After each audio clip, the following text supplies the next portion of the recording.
Assalamualaikum warahmatullahi wabarakatuh. Waalaikumsalam warahmatullahi wabarakatuh.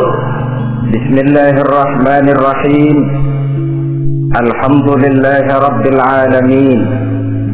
Wassalatu wassalamu ala ashrafil mursalin wa ala alihi wa ashabihil mujahidin at-tahirin, amma ba'du. Saudara-saudara kaum muslimin rahimakumullah, sebagai kelanjutan dari pembicaraan kita tentang serial para nabi, maka pada pertemuan kali ini kita akan membicarakan riwayat tentang Nabi Sulaiman alaihi salam dan Ratu Balqis. Nabi Sulaiman adalah putra dari Nabi Daud alaihi salam, yang Nabi Daud ini merupakan keturunan yang ke-12 dari Nabi Yakub. Pada diri Nabi Sulaiman bertemu kebesaran dunia dan kebesaran akhirat. Ya, beliau seorang raja, ya, beliau seorang rasul, ya, beliau seorang pemimpin agama, ya, juga beliau adalah seorang pemimpin negara.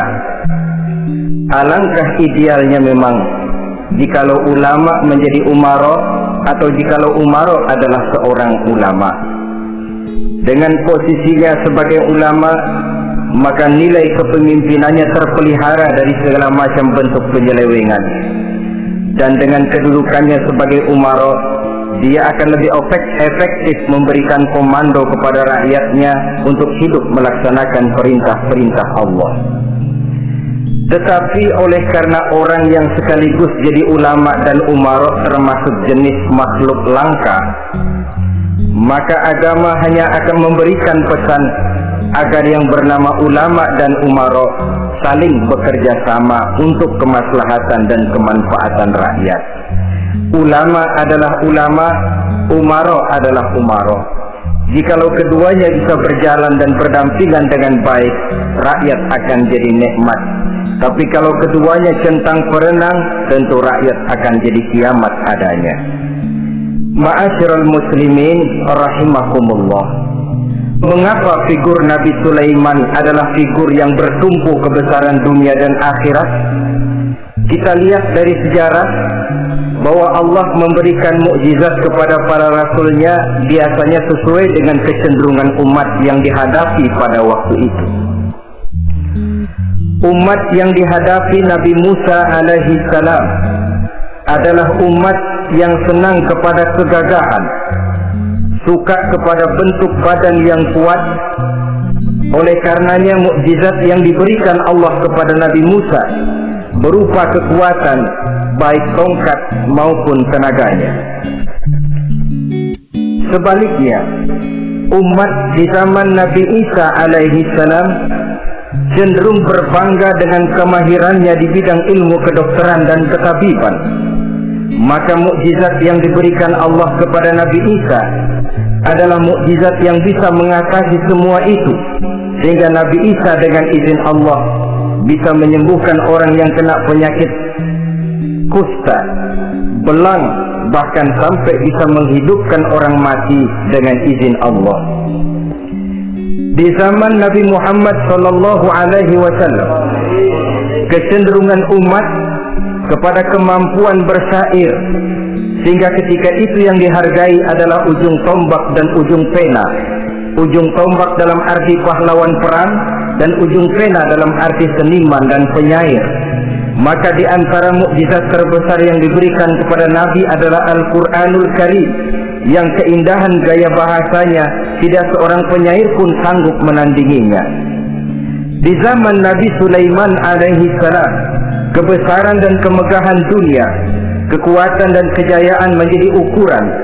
Kita tahu bahwa Jalut yang dihadapi oleh Nabi Daud adalah seorang yang bertubuh besar dan gagah perkasa, yang dalam sejarah lebih kita kenal dengan nama Goliat misalnya. Maka tidak heran kalau mukjizat yang diberikan Allah kepada Nabi Musa merupakan mukjizat yang bertumpu antara kebesaran dunia dan kebesaran akhirat, sebagai raja dan juga sebagai nabi. Tetapi yang patut menjadikan pelajaran buat kita terhadap seluruh kebesaran yang diberikan itu, Nabi Sulaiman berkata, "Hadza min fadli Rabbi liyabluwani aashkuru am akfur." Semua ini, kekuasaan dan kebesaranku, kejayaan dan kekayaanku, adalah anugerah Tuhan untuk menguji diriku.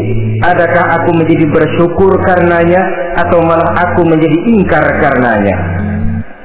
Alangkah baiknya jikalau ucapan Nabi Sulaiman ini kita bisa resapi dan kita bisa terapkan dalam kehidupan ini.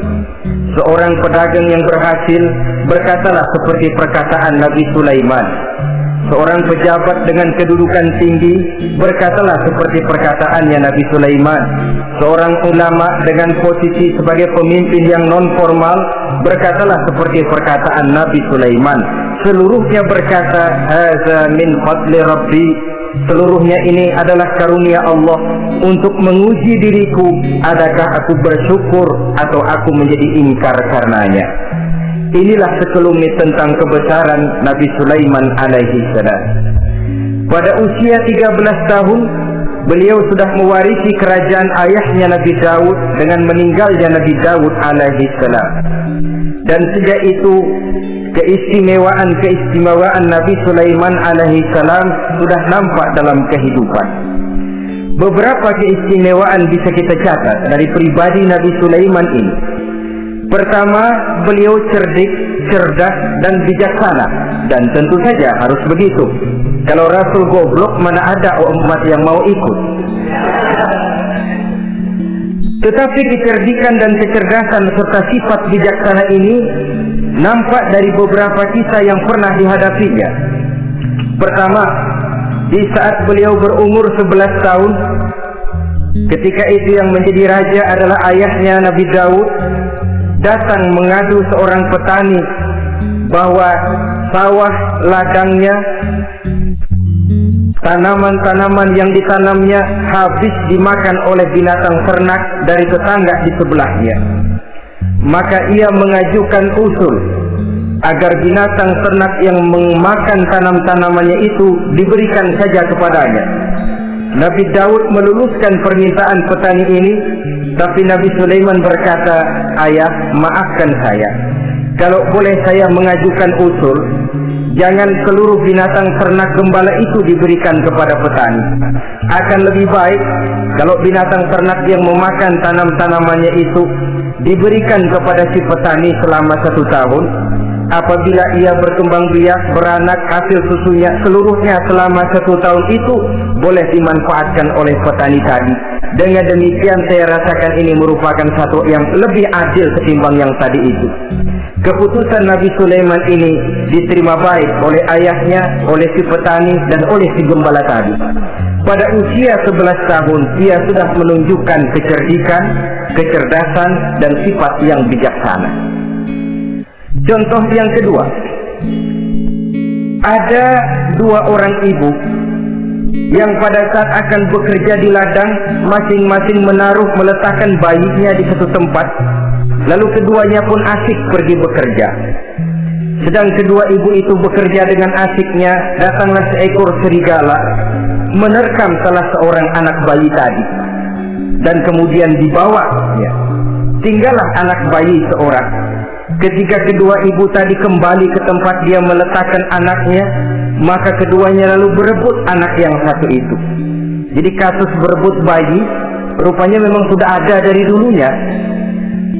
Yang satu berkata itu anaknya, yang lain mengaku itu pun juga anaknya. Akhirnya keduanya mengadu kepada Nabi Sulaiman. Masing-masing ngotot, tidak ada yang mau mengalah. Akhirnya kata Nabi Sulaiman, "Kalau kamu berdua tidak ada yang mau mengalah, sudahlah begini saja. Berikan bayi itu kepada saya, akan saya belah 2 supaya adil. Masing-masing kamu bawa sarang sepotong." Ibu yang seorang berbinar matanya, kelihatannya gembira dengan keputusan itu. Saya setuju Nabi Sulaiman, ini keputusan yang sangat adil. Betul, belah dua saja bayi itu.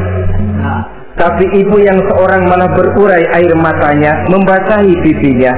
Ya Sulaiman, daripada Tuhan belah dua anak itu, biarlah berikan saja kepada ibu yang mengaku tadi itu. Tidak sampai hati saya melihat anak yang begini ini harus menjadi korban.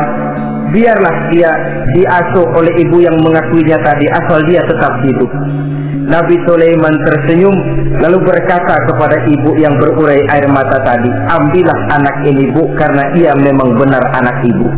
Sebab sekejam-kejamnya hati seorang ibu tidak akan sampai melihat anaknya dibelah dua. Adapun engkau ibu yang gembira, engkau sesungguhnya ibu yang kurang ajar. Cuma sekedar ngaku-ngaku, buktinya anak mau dibelah dua kamu setuju. Ibu macam apa kamu anak dibelah dua setuju?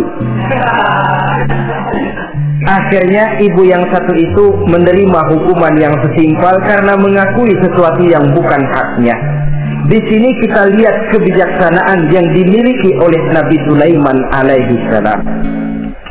Bukti yang ketiga, pada waktu beliau mengadakan jihad fisabilillah, beliau mengadakan mobilisasi dana. Tidak cuma manusia, binatang seluruhnya ikut memberikan sumbangan.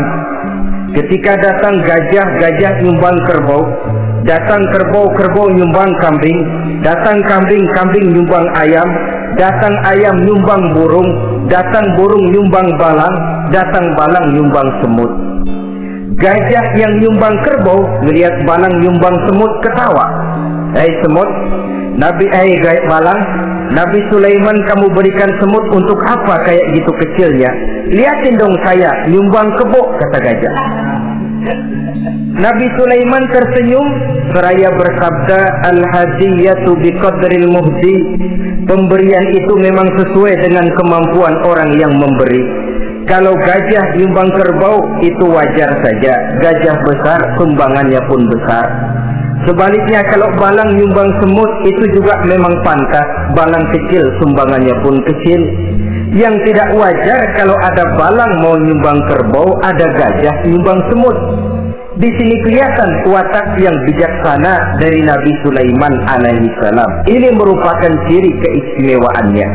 Setiap rasul dibekali dengan sifat ini yang namanya sifat fatona, cerdik, cerdas, dan bijaksana. Yang ini memang merupakan mukjizat. Kecerdasan seorang rasul tidak merupakan hasil sekolahan, tapi merupakan bimbingan wahyu semata-mata, dan ini yang tidak bisa ditandingi oleh manusia. Jadi jangan lalu ngambil dalih Rasul aja nggak sekolah pinter, lalu ikut nggak sekolah, ya goblok terus. Itu khususiyat kok. Sifat yang namanya fasona itu merupakan bimbingan daripada wahyu. Adapun manusia, jikalau dia mau cerdik, jikalau dia mau cerdas, jikalau dia mau bijaksana, dia harus belajar. Dia lewat bangku sekolah, dia lewat teman bergaul, dia lewat bertanya kepada orang-orang pandai, atau autodidak dengan hidup banyak membaca dari kehidupan ini. Dengan demikian nilai kecerdikan, kecerdasan dan kebijaksanaannya akan bisa meningkat adanya. Ini keistimewaan pertama. Keistimewaan yang kedua, Nabi Sulaiman diberikan kekuasaan oleh Allah sehingga bisa menguasai angin, jin, bahkan juga mengerti segala macam bahasa binatang. Menguasai angin, beliau bisa menundukkan angin ribut dan memerintahkannya angin itu. Dalam surah Al-Anbiya ayat 81 kita temukan, wali Sulaiman ar-riha asifatan tajri bi amrihi ila al-ardi allati barakna fiha. Dan bagi Sulaiman, ia mampu menundukkan angin ribut yang bertiup menurut perintahnya ke permukaan bumi yang kami berkahi di dalamnya. Menguasai angin, barangkali istilah sekarangnya, memahami betul meteorologi. Itu sebabnya mukjizat hanya diberikan kepada Rasul, orang yang jiwanya sudah stabil. Coba kalau potongan kita diberikan keistimewaan bisa ngatur angin, saban sehari main angin. Gak boleh ada orang kita kesel sama orang, undang angin, hantam saja.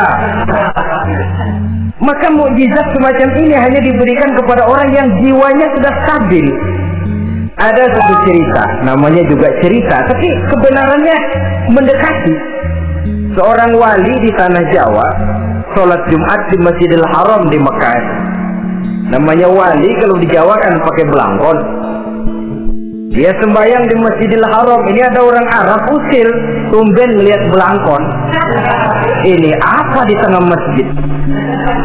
Dia tepat belangkon itu, miring di atas kepala. Begitu belangkonnya miring, tanah kayaknya ikut miring. Sehingga penduduk heran, ini apa tanah jadi miring begini? Lalu ada seorang wali juga yang alim dan mengerti, lihat-lihat di tengah Masjidil Haram ada belangkon miring di atas kepala. Jangan-jangan ini sebabnya ini. Dia samperin, dia dandanin lagi tuh belangkon rata, tanah kelihatannya kayak rata lagi. Keistimewaan seperti ini pun hanya diberikan kepada orang yang jiwanya memang sudah stabil. Coba kayak kita diberikan keistimewaan kayak begitu, main belangkon melulu. Saudara-saudara kaum muslimin rahimakumullah, juga bisa menguasai jin, memerintahkan jin, dan juga mengerti segala macam bahasa binatang. Kita bisa lihat dalam surah As-Saba ayat 12 misalnya. Demikian juga tentang mengerti bahasa binatang. Pada satu hari Nabi Sulaiman dan bala tentaranya lewat di satu lembah. Lembah itu kebetulan lembah semut. Ketika mereka lewat di lembah itu, Raja Semut lihat dari kejauhan, dia pidato kepada rakyatnya para semut itu. Apa katanya? Ya ayyuhan namlu dukhulu masakinakum la yahtimannakum Sulaiman wa junuduh wa hum la yash'urun. Jadi ini Raja Semut melihat Nabi Sulaiman datang bersama seluruh bala tentaranya, dia pidato kepada rakyatnya. Saudara-saudaraku rakyat semut, di mana saja suara saya bisa didengar. Perhatian, perhatian. Ini Nabi Sulaiman mau lewat dengan seluruh bala tentaranya. Kamu semua supaya masuk ke dalam lubang kamu masing-masing. Sebab kalau kamu nggak masuk ke lubangmu masing-masing, akan diinjak oleh Sulaiman dan bala tentaranya, sedangkan mereka tidak tahu kalau kamu kena injak. Masuklah semut itu seluruhnya ke dalam lubangnya masing-masing. Nabi Sulaiman senyum. Fatabassama dhahikan min qawliha. Mendengar ucapan Raja Semut ini, Nabi Sulaiman tersenyum. Lalu berkata, apa katanya? Rabbi auzi'ni an ashkura ni'mataka allati an'amta alayya wa ala walidayya wa an a'mala salihan tardahu wa adkhilni birahmatika fi ibadika salihin. Satu pengakuan yang tulus yang jauh dari watak kesombongan. Mendengar Raja Semut berkata semacam itu, beliau senyum lalu berkata, wahai Allah, tetapkan kiranya hati saya ini untuk selalu bersyukur terhadap nikmat yang Engkau karuniakan kepada saya. Karena nikmatku, nikmat yang Engkau berikan kepadaku, saya mengerti bahasa binatang. Karena mengerti bahasa binatang, saya mengerti seruan Raja Semut itu. Tetapkan saya untuk selalu bersyukur ya Allah atas nikmat yang Engkau berikan ini, atas nikmat yang Engkau berikan kepada kedua orang tua saya, dan tetapkan saya untuk selalu melakukan amal soleh yang Engkau ridhoi, dan masukkan saya ke dalam golongan hamba-hambamu yang soleh. Satu pengakuan yang tulus, yang jauh dari sifat kesombongan. Mungkin kalau sombong yang lahir, begitu dengar Nabi Sulaiman bahwa semut ngomong begitu, beliau akan berkata, iya, masuk saja buruan. Tapi kan tidak. Malah beliau perintahkan bala tentaranya, pasukan berhenti. Ada apa Nabi Sulaiman?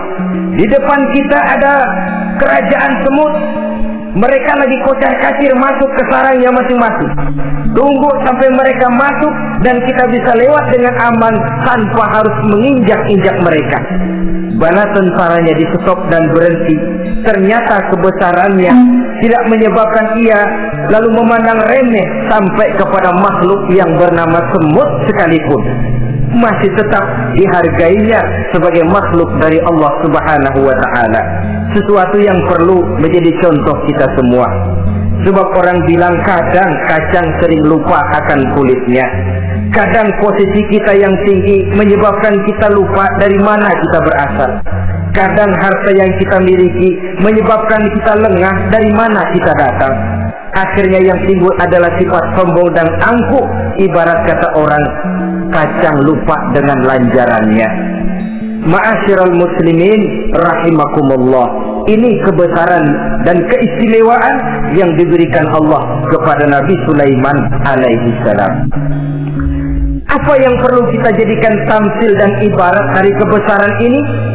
Saudara-saudara kaum muslimin rahimakumullah, keadilan sebagai umara yang berpadu dengan kebijaksanaan sebagai ulama. Satu hari seorang sahabat bertanya kepada Rasulullah sallallahu alaihi wasallam, "Ya Rasul, kalau pada satu saat ajal merenggut Tuhan berlalu meninggalkan kami sekalian, kita berpisah untuk selamanya ya Rasul. Dalam kondisi semacam itu, azuhrul ardi khairun lana am batniha? Mana yang lebih baik ya Rasul buat kami kalau sudah ditinggalkan oleh Tuhan? Permukaan bumi atau perut bumi yang lebih baik?" Ini pertanyaan dengan bahasa kinayah. Permukaan bumi maksudnya hidup. Perut bumi maksudnya mati. Orang kalau sudah masuk ke perut bumi kan habis. "Ya Rasul, kalau engkau sudah tidak ada meninggalkan kami semua, mana yang lebih baik buat kami, hidup atau mati?"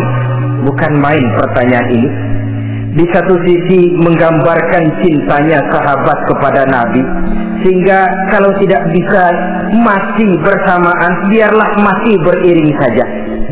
Di lain pihak juga mencerminkan bingungnya sahabat kalau sudah ditinggalkan oleh Rasul.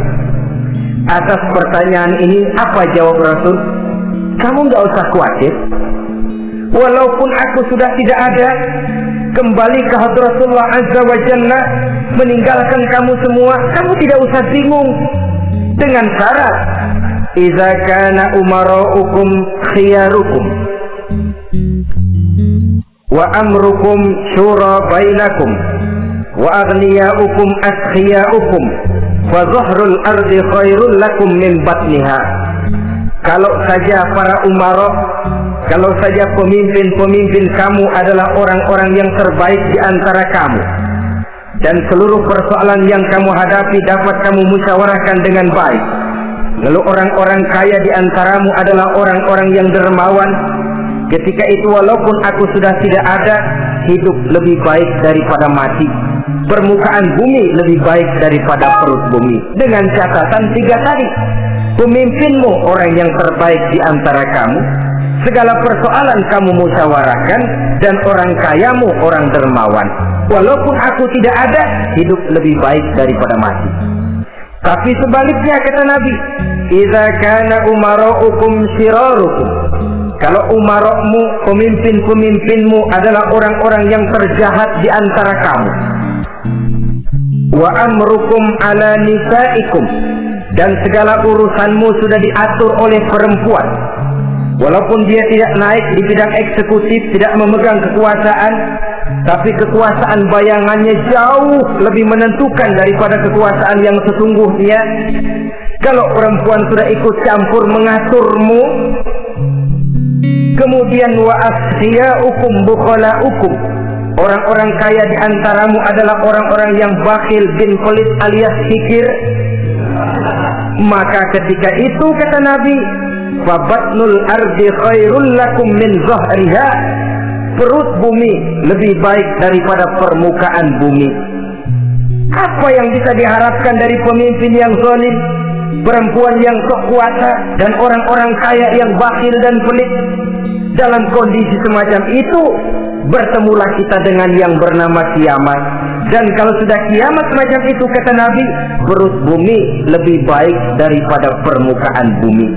Maka yang kita perlukan sekarang adalah kerjasama antara ulama dengan umaro.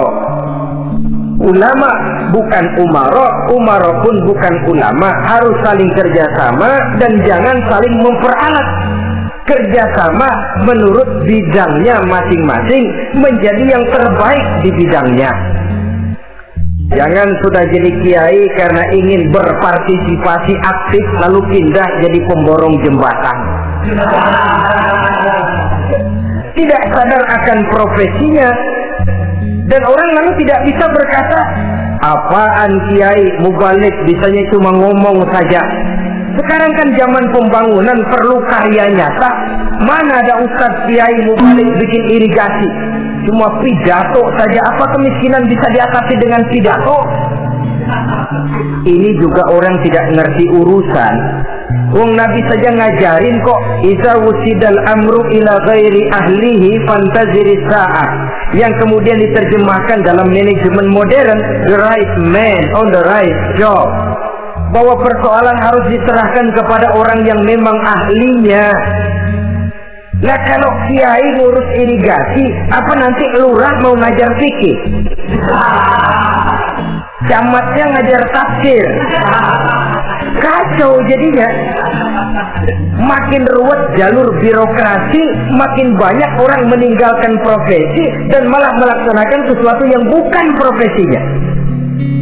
Untuk memberesi keruwetan birokrasi termasuk diantaranya menanamkan kesadaran profesi yang menimbulkan kebanggaan dan kebanggaan yang membuahkan tanggung jawab terhadap profesi itu. Sebab orang kalau sudah bekerja menurut profesinya, walaupun tidak kaya tapi hidupnya tenang. Kenapa? Karena panggilan jiwanya. Seorang kiai yang diajak ngobek, walaupun objeknya gol puluhan juta, kaya belum tentu tenang, karena saya yakin bukan ke sana panggilan jiwanya. Ma'asyiral muslimin rahimakumullah. Itulah sebabnya kerjasama ulama membangun lingkungannya, ulama membangun manusianya, umara membangun lingkungannya, sehingga terciptalah wujud daripada pembangunan manusia seutuhnya, ya zahirnya, ya batinnya. Seluruh kita berpartisipasi, hanya bidangnya saja yang berbeda-beda. Jangan yang satu merasa lebih berjasa dari yang lain. Jangan yang satu merasa lebih penting dari yang lain. Seluruh kita penting, seluruh kita berjasa, cuma bidang kita saja yang berbeda-beda. Inilah bahasa Quran, kullun ya'mal ala syakilati. Setiap orang bekerja menurut profesinya masing-masing. Ma'asyiral muslimin rahimakumullah. Kita kembali kepada riwayat Nabi Sulaiman alaihi salam. Satu hari ketika beliau sedang menginspeksi pasukan, berkumpullah pasukan beliau itu, ya tentara yang manusianya, ya pasukan jinnya, ya seluruh binatang-binatangnya berbaris. Beliau selaku inspektur upacara mengadakan inspeksi pasukan.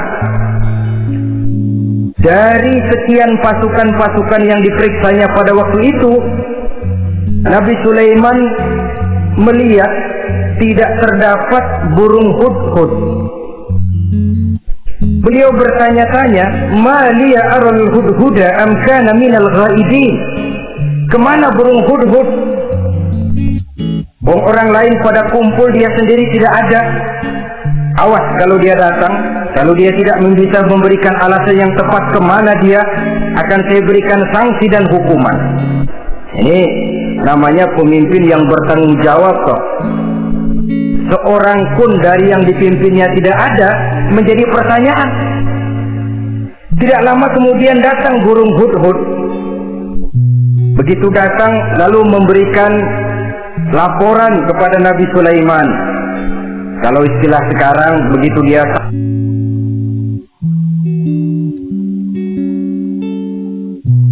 sampai berdiri hormat, lapor kata hudhud ini.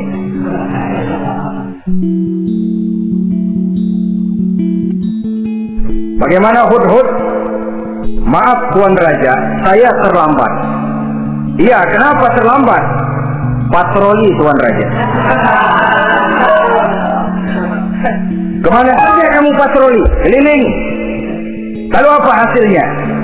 Inni wajadtu imra'atan tamlikuhum wa utiyat min kulli syai'in wa laha arsun azim.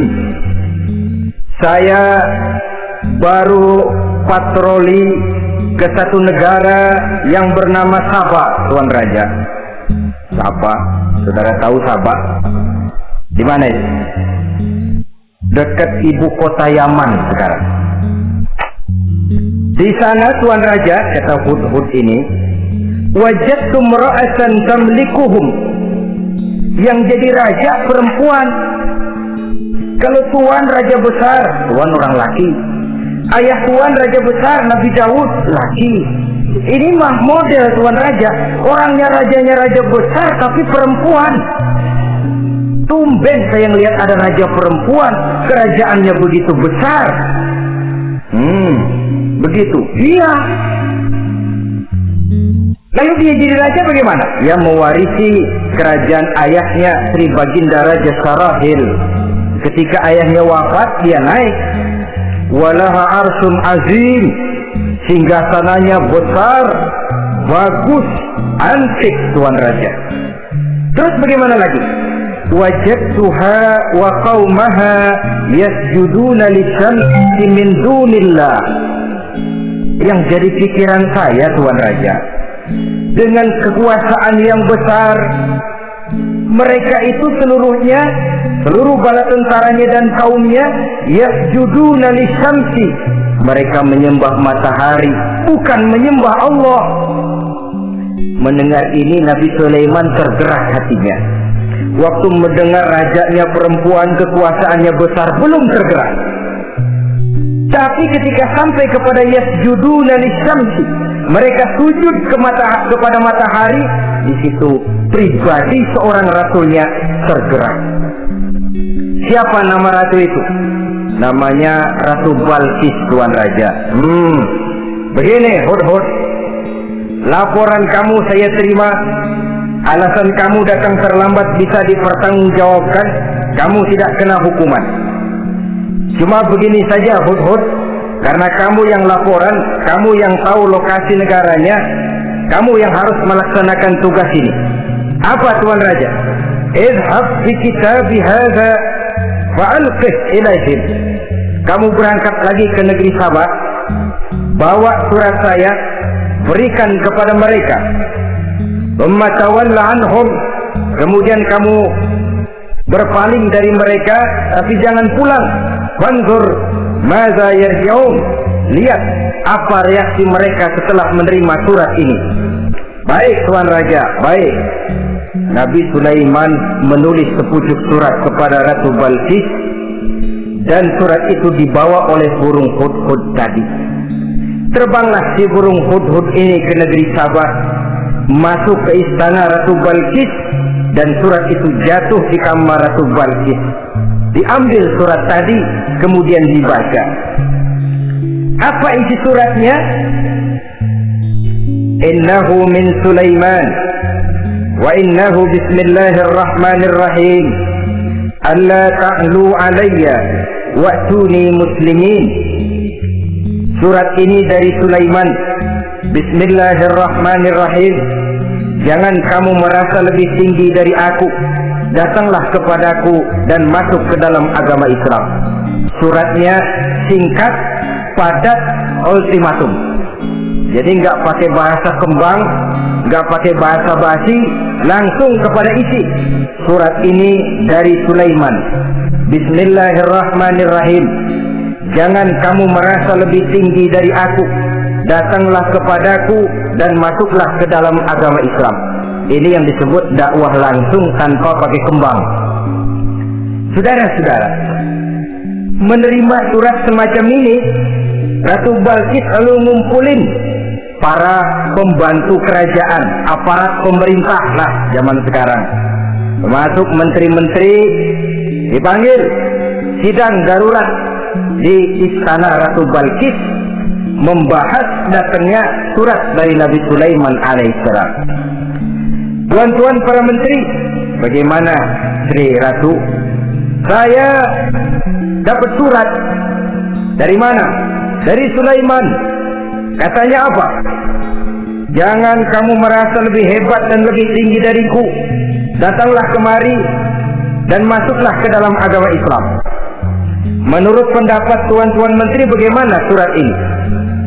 Apa kita penuhin permintaannya? Kita datang rame-rame masuk Islam? Oh, kata menteri, jangan dulu tuanku, gengsi dong. Kita ini kan kerajaan besar, tentara kita gagah, masa mau menyerah tanpa syarat? Soal nanti kita kalah atau menang itu soal lain, Tuan Perdana Menteri, Tuan Ratu. Tapi bahwa kita punya harga diri itu harus kita tunjukkan lebih dulu. Jadi menurut Tuan Menteri bagaimana? Kami sih nunggu komando Tuan Putri saja. Artinya kalau boleh perang saja, cuma mau duluin takut dikira nyelongcong. Kami sih gimana komando Tuan Ratu saja. Tuan komandokan berangkat, kami segera berangkat. Terserah Tuan Putri, kami seluruhnya loyal, taat dan setia menunggu titah dari Sri Paduka Ratu. Terima kasih para menteriku. Soal kesetiaanmu saya tidak meragukan. Tapi perang dimanapun selalu membawa kerugian. Kita menang rugi, tentu jatuh korban. Apalagi kalau kita kalah. Dan raja-raja yang mengalahkan negeri-negeri lain selalu membawa kehinaan kepada negeri yang dikalahkannya. Jadi bagaimana? Sekarang begini saja, kita ambil jalan tengah. Lalu diplomasi dulu. Diplomasi macam apa Tuan Ratu? Kita kirim utusan kepada Nabi Sulaiman. Dari sana nanti kita lihat reaksinya. Saya memang selama ini sudah dengar siapa itu Nabi Sulaiman. Katanya orang yang masih muda, masih bujangan, bijaksana, kekuasaannya besar, tentaranya hebat. Cuma kan baru berita, kita cek. Jadi diplomasi macam apa Tuan Ratu? Kita kirim utusan kepada Raja Sulaiman. Kita bawakan hadiah-hadiahnya yang mahal-mahal, mewah-mewah, menarik. Pokoknya yang terbaik di negeri kita berikan kepadanya. Lihat reaksinya. Kalau dia tergiur dengan hadiah itu, dia raja, bukan nabi. Tapi kalau dia menolak hadiah itu, dia memang nabi. Dan apa reaksi kita nanti tergantung sikap Nabi Sulaiman. Aha, kalau begitu setujulah Ratu. Itu memang bijaksana. Diplomasi dulu. Iya, jangan datang-datang main perang aja loh. Perang sih gampang, tapi ini kan ada meja perundingan. Sepanjang masih kita bisa menempuh jalan damai, damai saja dulu. Baik, maka diaturlah satu barisan diplomasi untuk menuju Palestina, kerajaan Nabi Sulaiman alaihi salam. Rombongan terdiri dari 500 orang laki-laki dan 500 orang perempuan. Yang laki ganteng, yang perempuan cantik. Yang laki dikendarai dengan kuda-kuda pilihan, dan yang perempuan dikendarai dengan keledai-keledai pilihan. Kuda dan keledai pun dihiasi begitu rupa. Pelanaknya yang terbagus dilapis dengan sutra, sedangkan bawaan-bawaannya tidak lain daripada intan, berlian, mutiara, jamrud, yakut, kesturi yang dilapis dengan sutra tenun yang asli. Pendeknya hadiah yang serba wah. Dan rombongan ini dipimpin oleh seorang diplomat ulung dari negeri Sabah bernama Munzir bin Amru. Ini ahli diplomasi dari negeri Sabah. Dipesanlah oleh Ratu Balqis, kalau datang nanti kamu ke negeri Sulaiman, sikapmu harus begini, begini, dan segala macam. Ditatar dulu. So, ini mau diplomasi tingkat tinggi. Baik, Sri Ratu. Nah, sudah mendengar perundingan ini, burung hudhud pulang ke negeri Nabi Sulaiman. Apel lagi, lapor Tuan Raja. Bagaimana hudhud? sikapnya mereka akan mengutus utusan dengan membawa berbagai macam hadiah untuk datang ke negeri kita. Baik, Nabi Sulaiman kumpulkan tentaranya, terutama para jin. Hei tentaraku, khususnya kalian para jin, akan datang rombongan tamu besar ke negeri kita. Maka mulai saat ini saya komandokan kamu bangun satu istana yang megah, yang belum pernah ada dalam waktu yang relatif singkat. Dan lantai daripada istana itu harus dilapisi dengan kaca-kaca tebal yang bening, bawahnya diisi dengan air, diisi dengan ikan-ikan hias yang indah-indah. Baik Tuan Raja. Maka tentara Nabi Sulaiman, sejak manusia sampai binatang sampai jin, semuanya kerja bakti membangun istana yang megah. Sehingga sebelum rombongan kerajaan Sabah ini sampai, istana sudah selesai. Mereka masuk ke dalam istana Nabi Sulaiman. Begitu melihat lantainya gemerlapan air, masing-masing pada ngangkat kain. Takut kainnya basah. Waduh, ini istana kebanjiran begini. Kata Nabi Sulaiman, nggak usah diangkat kainnya, nggak usah. Ini dilapis kaca, cuma bawahnya memang kolam. Kolamnya berisi ikan. Oh, bengong, bengong, bengong aja pada melongo mulutnya. Saudara-saudara, jadi persis orang yang tinggal di puncak gunung datang ke tengah-tengah kota. Kan noraknya minta ampun. Apaan aja ditunjuk, apaan aja dilihat, apaan aja ditunjuk. Ini ya, itu ya, wah, wah, sudah semuanya serba wah. Jadi kalau istilah singkat diplomasinya, mereka sudah kalah mental. Dan itu sudah kemenangan pertama dari Nabi Sulaiman. Sudah shock. Mereka merasa negeri Sabah kaya, luar biasa, hebat. Begitu datang ke negeri Sulaiman, mereka jadi orang norak kayaknya. Sudah kumpul, nah selamat datang tuan-tuan ke negeri kami. Ada pesan apa? Majulah Munzir bin Amru. Tuan Sulaiman, bagaimana? Kami diutus oleh Sri Baginda Ratu Balkis untuk menyampaikan hadiah-hadiah yang kami bawa ini. Intan, berlian, yakut, jamrud, kesturi, dan barang-barang mahal lainnya. Mudah-mudahan Tuhan bisa menerima dengan senang hati. Nabi Sulaiman tersenyum. Lalu beliau berkata, "Atumidunani bimalin, fama atani Allahu khairun mimma atakum." Kamu mau memberikan saya seluruh hadiah-hadiah permata intan ini, padahal apa yang telah diberikan Allah kepada saya jauh lebih baik dari apa yang telah diberikannya kepadamu.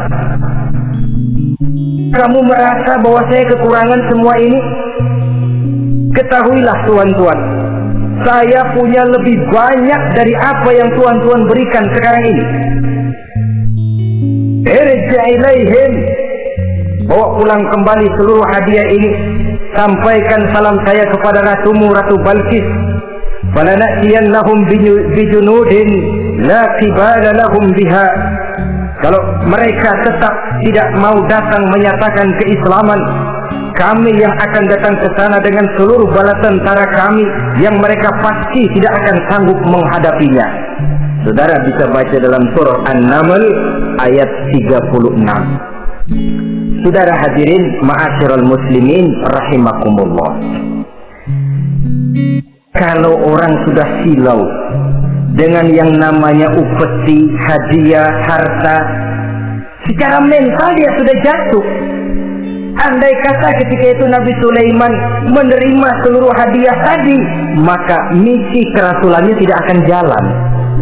Wibawanya hancur dan dia tidak akan sanggup lagi mendakwahkan Ratu Balkis untuk masuk ke dalam agama Islam. dia akan jadi cemoohan di negeri Sabah. Sulaiman ngomong aja dikasih hadiah telap. Nah, ternyata ada yang lebih mahal dari harta, ada yang lebih mahal dari intan dan mutiara, ada yang lebih mahal dari pangkat dan kedudukan. Apa dia? Harga diri. Dan itu yang langka sekarang ini. Lebih baik jalan kaki tapi kita bebas mendongakkan kepala kemanapun kita mau, daripada naik mobil empuk tapi mata nunduk saja nggak berani lihat ke atas. Kehilangan harga diri. Ulama yang kehilangan harga diri akan menyelewengkan ayat. Pejabat yang kehilangan harga diri akan melakukan segala macam penyelewengan dan lain sebagainya. Harga diri sesuatu yang mahal, terutama di kota-kota besar, kota-kota yang menyandang gelar metropolitan. Biasanya harga diri ini sudah tidak dihiraukan orang lagi. Cuma untuk uang yang relatif kecil, cuma untuk kedudukan yang temporer, orang tidak segan-segan mengorbankan sesuatu yang paling mahal yang bernama harga diri. Akhirnya suap merajalela, sogok menjadi-jadi, semir pun menjamur, bahkan malah kadang-kadang jadi target. Sehingga ada pernah berita jabatan wakil gubernur katanya dikomersilkan. Siapa yang bisa memberikan sekian puluh juta dia akan naik. Ini kalau sudah begini, ya salam. Orang itu kalau memperoleh satu jabatan karena mengeluarkan banyak uang, percayalah saudara, begitu dia naik ke jabatan itu, langkah pertama yang dia lakukan, bagaimana supaya uangnya bisa kembali. Bukan bagaimana bekerja sebaik-baiknya, bukan bagaimana mensejahterakan rakyat sebaik-baiknya. Karena dia merasa naik jabatan banyak mengeluarkan uang, setelah dia naik, gimana supaya pulang modal dulu. Lebihnya kalau ada, baru bekerja buat rakyat, itu pun kalau nggak keburu pensiun. Kadang-kadang malah lebih celaka lagi, kalau sudah mau pensiun baru bikin pemutihan. Wah, saya baru rajin i'tikaf di masjid, pergi haji. Kenapa? Udah pensiun. Tapi waktu masih aktif, tanda tangan masih laku, nota masih dihargai, kata belece masih berwibawa, lupa berbuat untuk hari depan dirinya sendiri, yaitu akhiratnya, konon lagi untuk umat dan agamanya.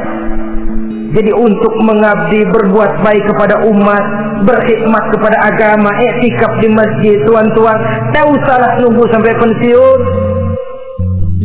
Manfaatkan posisi yang tuan-tuan punya sekarang ini untuk beribadah dengan sebaik-baiknya. Itu pun masih bersyukur, masih bisa mengadakan pemutihan daripada tidak sama sekali. Cuma alangkah akan lebih efektifnya lagi kalau itu diawali pada saat kita masih mempunyai posisi kunci. Ini reaksi Sulaiman, saudara-saudara. Diberikan hadiah yang mahal, atumidunani bimalin. Kamu mau nyogok saya dengan hadiah ini? Yang diberikan Allah lebih hebat dari yang kau bawa sekarang ini. Apa yang saya cari? Oleh Allah saya telah diberikan sesuatu yang lebih besar dari yang kau bawa. Sudah, bawa pulang saja, sampaikan salam kepada Rasul. Kalau dia tetap ngotot tidak mau kemari, saya yang akan datang ke sana dengan seluruh bala tentara yang saya yakin sampean akan kewalahan menghadapinya. Pulang, sampaikan salam saya, bawa seluruh hartamu. Diplomasi tahap pertama menang total. Nabi utusan Raja Sabah sudah kalah mental, kalah juga fisik. Pulanglah mereka dengan membawa kembali seluruh hadiah yang mereka ingin sampaikan tadi. Bisa dibayangkan mentalnya, ya. Sama juga kita sudah punya niat ingin menyogok seseorang, tahu-tahu yang mau disogok nggak nerima, pulang kayaknya muka kan belipat. Sulit ketemu orang. Jadi perasaan kita orang pada ngetawain aja, padahal orang mah nggak tahu persoalannya. Itu sikap mental sendiri itu. Jadi memang saudara-saudara ini berkaitan. Walaupun yang mau nyogok banyak, kalau yang disogok nggak mau, nggak jadi. Walaupun ada yang minta disogok, kalau yang mau nyogok nggak ada juga nggak diset. Nah ini nyetel, yang mau nyogok banyak, yang disogok pun ada. Jadilah perbuatan itu. Ma'asyiral muslimin rahimakumullah. Sampai mereka di kerajaan Sabah, mereka ceritakan itu, Ratu Balqis bengong. Ternyata yang saya dengar selama ini memang benar rupanya. Sulaiman bukan cuma raja, tapi juga rasul. Bukan cuma pemimpin negara, tapi juga pemimpin agama. Lalu bagaimana jadi ratu? Biar saya pikir-pikir dulu. Pikir. Bagaimana ya? Sudahlah, begini saja. Kita sekarang berangkat ke negeri Nabi Sulaiman.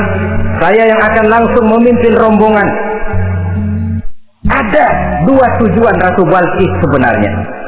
Tujuan pertama ingin melihat dengan mata kepala sendiri kebesaran Sulaiman yang selama ini dia cuma dengar beritanya saja. Yang kedua, ada udang di balik batu. Kalau setelah Nabi Sulaiman nanti melihat kecantikan Ratu Balqis ini, dia bisa fly. Nah, istilah anak sekarang, dia bisa fly. Nah, siapa tahu kan, karena kecantikannya Nabi Sulaiman lalu jatuh hati, dan Dewi Amor pun bicara. Nanti bila mata bertemu mata, bibir ikut senyum, hati berdetak, maka terjadilah magnet saling bersentuhan, percintaan tingkat tinggi. Kan lumayan dapat suami, dapat pacar seorang raja besar. Jadi dengan harapan ini berangkatlah Ratu Balqis ke negeri Nabi Sulaiman. Hud lapor lagi. Lapor. Gimana Hud? Ini Ratu Balqis yang mimpin sekarang. Baik, kita siap-siap. Begini saja, kata Nabi Sulaiman. Siapa yang bisa bawa singgasana Ratu Balqis ke sini? Jin Ifrit tampil. Saya. Berapa lama kamu perlukan untuk membawa singgasana Ratu Balqis kemari? Sebelum Tuan bangun dari tempat duduk, itu singgasana sudah bisa sampai kemari, Tuan Raja. Bagus. Ada yang bisa lebih cepat? Saya, kata seorang ulama. Berapa lama? Sebelum Tuan kedip. Asal Tuan kedip, Tuan melek lagi, singgasana sudah sampai di sini. Baik, kerjakan. Dalam waktu sekejap itu singgasana Ratu Balqis sudah sampai di istana Nabi Sulaiman. Pasang di sini, biar dia dudukin nanti. Rubah sedikit biar dia nggak kenali. Dirombak sedemikian rupa. Masuk Ratu Balqis ke istana Nabi Sulaiman. Terjadilah kemudian di perundingan semacam tingkah tinggi antara raja dengan raja. Bagaimana Tuan Ratu Balqis? Iya, Tuan Sulaiman. Iya, bagaimana? Saya kagum dengan kebesaran Tuan. Bukan kebesaran saya. Seluruhnya ini adalah karunia Allah kepada saya. Saya dengar Tuan menyembah matahari. Padahal matahari tidak pernah memberikan apa yang Tuhan kehendaki. Matahari tidak pernah menciptakan Tuhan. Adalah lebih baik Tuhan menyembah yang menciptakan matahari daripada menyembah matahari itu sendiri. Nabi Sulaiman, bagaimana kalau kita mengadakan sambil berunding, sambil lobbying istilah sekarang. Baik, lobbying pun jadi. Berjalanlah meninjau seluruh pelosok istana Nabi Sulaiman alaihissalam. Seperti halnya bala tentaranya, Ratu Balqis juga sampai di lantai kaca, angkat kain. Kata Nabi Sulaiman, jangan diangkat tuh kain. Ini bukan air, istana kaca. Bukan main kebesaran kamu. Melihat begitu kebesaran Nabi Sulaiman, Ratu Balqis yang niatnya sementara mau melontarkan diplomasi asmara, lupa. Lalu apa katanya? Rabbi inni zalamtu nafsi. Ya Allah, selama ini saya benar-benar telah zalim kepada diri saya. Begitu banyak nikmat yang Engkau berikan kepada saya. Saya jadi ratu dengan kekuasaan yang besar, mewarisi kebesaran ayah, dengan kerajaan dan bala tentara yang gagah perkasa. Bukan saya bersyukur kepadamu, malah saya menyembah matahari. Inni zalamtu nafsi. Sungguh saya telah zalim kepada diri saya. Maka mulai sejak saat ini aslamtu ma'a Sulaiman lillahi rabbil alamin. Mulai sejak saat ini ya Allah, saya nyatakan diri, saya masuk Islam, bertuhankan Allah Rabbul Alamin. Saya tunduk kepada Nabi Sulaiman alaihi salam. Masuk Islam sebelum diplomasi asmaranya melayang, saudara-saudara. Sudah masuk Islam? Sudah. Nah, Ratu Balkis sekarang bagaimana? Ya Nabi Sulaiman, kalau saya masuk Islam, apakah kerajaan saya akan tunduk dan diatur oleh kerajaan Tuhan? Tidak. Kamu persilakan pulang ke kerajaanmu, atur negerimu menurut cara yang kamu mau, asal sesuai dengan perintah Allah. Saya bukan penjajah, saya cuma mengajak kamu ke dalam Islam. Saya tidak ingin meluaskan wilayah saya. Asal kamu sudah masuk Islam, tugas sudah saya jalankan. Perkara kerajaanmu, kau pulang, kau atur, dan kau tetap jadi raja. Jangan merasa kalau sudah masuk Islam lalu kerajaanmu saya caplok. Islam bukan penjajah, Ratu Balkis. Baiklah Nabi Sulaiman, saya tahu. Tapi untuk melanggengkan kerjasama antara kerajaan Sabak dengan kerajaan Tuhan, caranya bagaimana? Mulai ngojok-ngojok. Dia nggak bilang lu demen aja deh sama gue, enggak. Cuma untuk jangka panjangnya Sulaiman, supaya kita tetap bisa kerjasama, caranya bagaimana? Ya supaya kerajaan berumur panjang, kau harus punya keturunan, kata Nabi Sulaiman. Itu kan berarti saya harus nikah, memang. Tapi saya ratu, suami saya kan paling kurang juga harus maharaja, sah. Ya sebenarnya sih cuma dia nggak bilang aja, di kerajaan gue nggak ada yang setimpal, gue maunya sama elo. Itu kalau bahasa kita, cuma ini kan bahasa perempuan. Perempuan kan cara paling pintar nahan perasaan.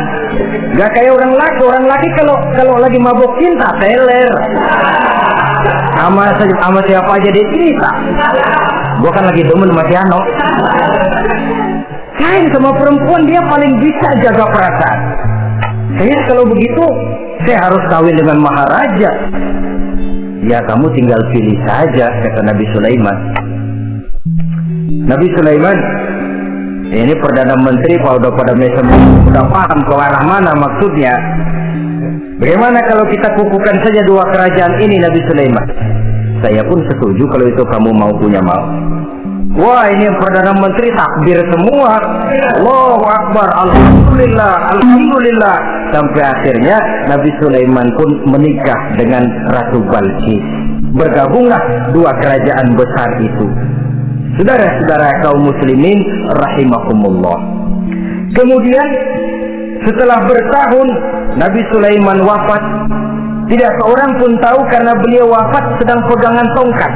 Ketika tongkat dimakanin rayap, rapuh, baru beliau jatuh. Orang tahu kalau Nabi Sulaiman sudah wafat.